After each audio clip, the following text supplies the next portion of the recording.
Good morning and welcome back to Daybreak. I'm Courtney Jodon. And I'm Lindsey Watson. This week on Daybreak, we have all of your news, sports, and entertainment. As well as an extended recap of Decision 2012, and Donna Winnick is back to make her own creation, Poor Man's Stir Fry. Daybreak starts now.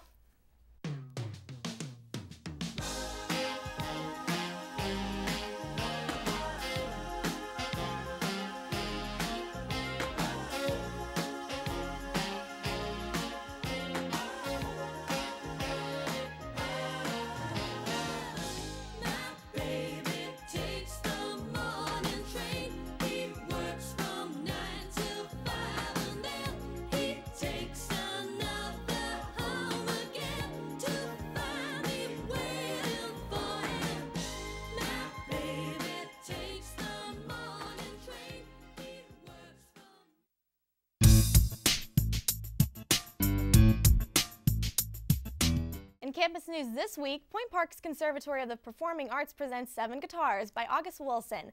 7 Guitars is about Floyd Schoolboy Barton, a struggling bluesman musician fresh out of jail who falls upon an opportunity that he can't pass up. A studio has asked him to travel to Chicago and cut some records. The story follows Floyd's journey to find enough money to transport him and his band to the city to make his dreams come true. Winning the New York Drama Critics Circle Award for Best Play in 1996, August Wilson's 7 Guitars uses dark humor and flashbacks to paint a rich picture of African American struggle for identity and self-acceptance. 7 Guitars will run from November 8th through the 18th and again November 29th through December 2nd. For tickets, call 412-392-8000 or visit pittsburghplayhouse.com. Point Park's United Students Government decided to extend the deadline for the Body Christian Fellowship Club to review and sign a contract presented to them last week, according to the Globe. If a club representative does not sign the contract by the new date, Monday, November 12th at 4 p.m., the club will face immediate disbandment. USG President Ian said the reason for the deadline change was due to a slow start on the contract-making process. USG did not finish the contract and give it to the club until last Friday, which only gave the club 4 days to consider the agreement since the previous due date was November 5th.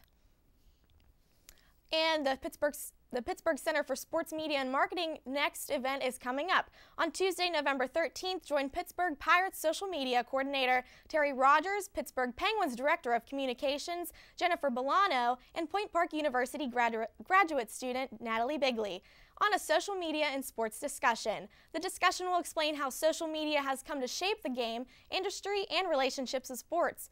The one-hour event will start at 11:30 a.m. and will be held in the JVH Auditorium and Academic Hall. If you have any questions or at all, email centerforsports@pointpark.edu. That's all for your campus news this week. Now here's Lindsey with your city news.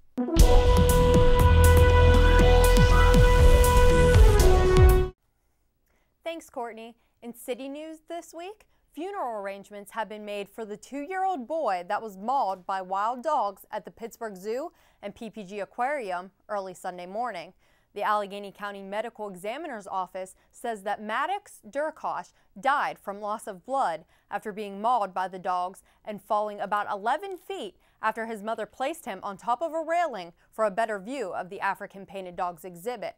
Officials say that when the boy fell, visitors immediately alerted staff members who responded along with Pittsburgh police. Zookeepers were able to call off 7 of the dogs immediately. 3 more eventually were drawn away from the child. But the last dog was aggressive and police had to shoot the animal. Barbara Baker, CEO of the Pittsburgh Zoo, addressed the media with tears in her eyes when she stated the zoo had never had a visitor death.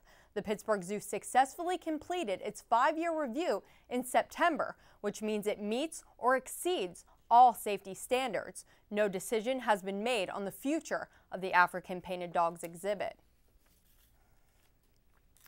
A police chase throughout the city ended with 1 man dead and several others injured and facing charges last night. Pittsburgh police say everything started Wednesday night after 8:30 p.m. when a narcotics officer on Liberty Avenue spotted a car matching the description of one that had been carjacked Monday in Lawrenceville.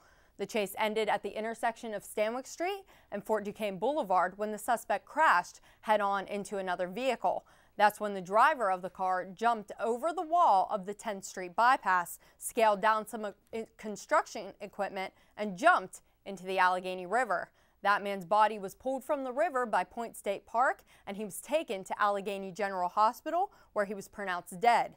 Police have not yet released the name of the suspects or the name of the deceased.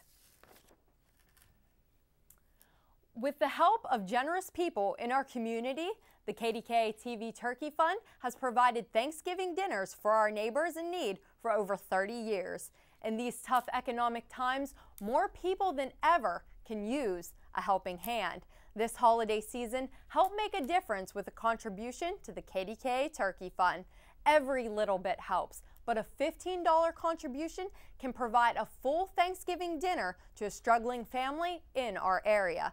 This year, PNC is continuing the tradition and will match any donation of $50 or more at any of its bank branches. All of the money raised will be distributed throughout the KDKA TV viewing area, including Allegheny and the 11 surrounding counties through the Greater Pittsburgh Community Food Bank. And after this break, we'll have national news report as well as a story on parkour in Pittsburgh from Justin Barr. Stay tuned.